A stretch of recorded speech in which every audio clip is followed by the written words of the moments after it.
Hi, this is Emma from Gateway HR, and today we're going to be talking about how to manage conflict in your team. As you'll know from having had a look at our top 5 tips, this is one of those 5, and I'm sure you'll all agree if this is something you have going on in your business, it's a really awkward situation to be in.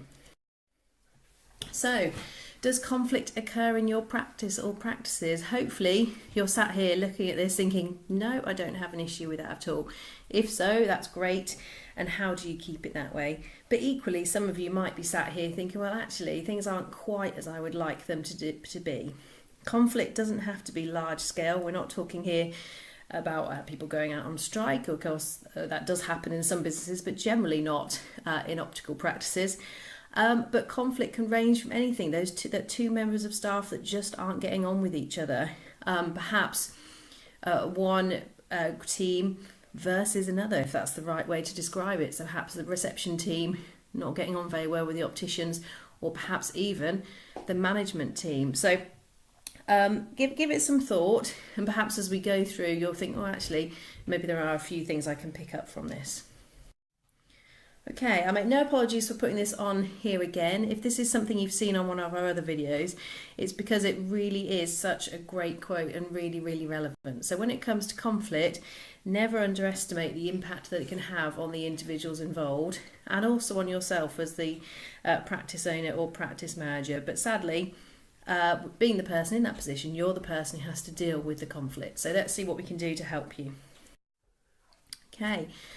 In terms of the cost of conflict to businesses, this comes from a report by the CIPD, which is the professional body for HR people. And that very top figure, quite shocking really, so over 32 days per year of management and HR time spent managing cases of conflict. That's a whole month per year on average sorting out issues in a business.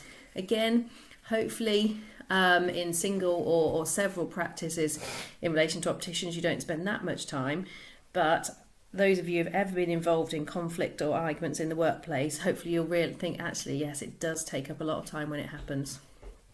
Over 50% of people who responded had received at least one tribunal claim. Again, not somewhere you want to be. But 50% also said they'd increase the use of mediation and training to try and stop conflict happening. And we're going to have a look at that later on.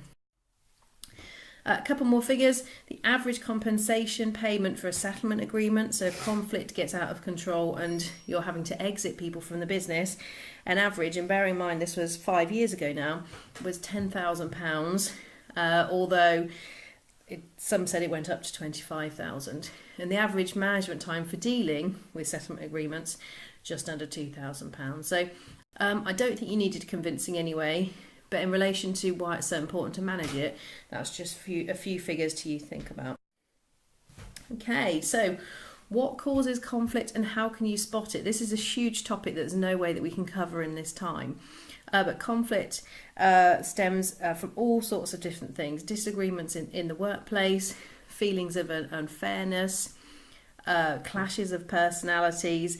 And how can you spot it? Again, the picture, hopefully if somebody turns up with boxing gloves on, you'll think there's something going on.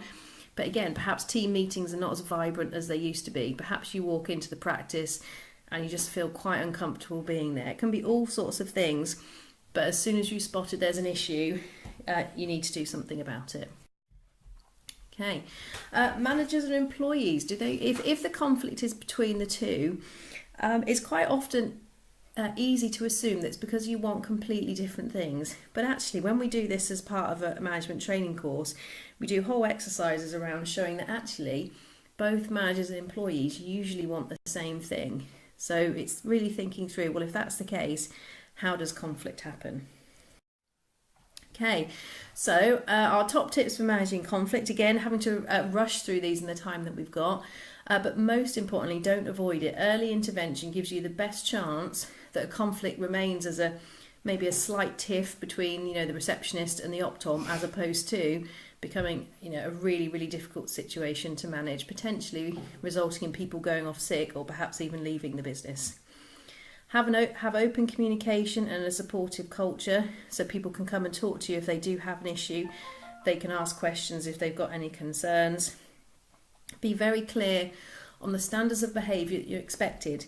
So if people are perhaps being unpleasant to each other, making snide comments, etc., that they would fully expect that that would be addressed and not tolerated in the business. Train your managers. Again, this doesn't all have to sit with you, so make sure your managers know what to do if there is an issue in a workplace and how to manage that. And perhaps even use mediation if needed. Okay, so mediation, it's probably a term that you have come across, but it's a way of basically trying to get two sides, or perhaps two sides of a conflict to find a way of working together. So we have used this within an optician's practice, actually between two members of the reception team who simply couldn't get on, and it was having a huge impact on the business. So we worked with them as trained mediators to get those two people to really get to the bottom of what the problem was, why they were finding it difficult to work together, and agree a way to move forward. And mediation done well can actually result in a stronger relationship afterward, not just that the conflict is over, but the relationship is stronger. Okay, again, a couple of figures for you. 57% of businesses use mediation, and again, it's to improve relationships, reduce or eliminate the stress of more formal processes, and also trying to avoid, again, those employment tribunal claims. Okay, so I'm going to have to leave you there, I'm afraid. Like I said, having worked in HR for nearly 20 years, I could probably talk for hours around conflict and what it does to a business. But if you've, again, listened to this and thought, gosh, I really do need some help in my business, as always, give us a call on the number on the screen or drop us an email and we'd be happy to help. See you next time. Bye.